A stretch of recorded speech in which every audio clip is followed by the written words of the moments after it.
سیدہ سیدہ سیدہ السلام علیکم ورحمۃ اللہ وبرکاتہ۔ خیر مقدمہ ہے آپ کا فدا نامے میں۔ حضرت سہلہ بنت عاصم خزاعیہ قبیلہ ملی سے تھیں جو خزاعیہ کی شاخ تھا۔ ان کا خاندان مدینہ منورہ میں انصار کا حلیف تھا۔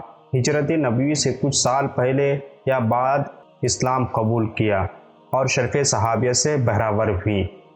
ان کا نکاح جلیل القدر صحابی حضرت عبد الرحمن بن عوف جو کہ عشرہ مبشرہ میں سے ہیں ان کے ساتھ ہوا۔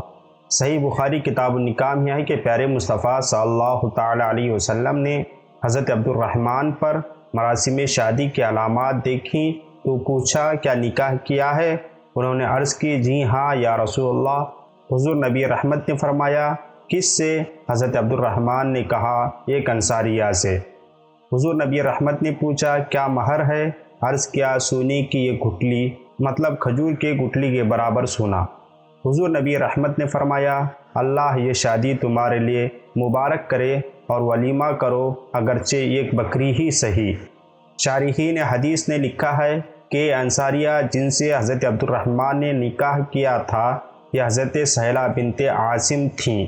اس کے علاوہ ان کے مزید حالات ہمیں دستیاب نہ ہو سکے۔ السلام علیکم۔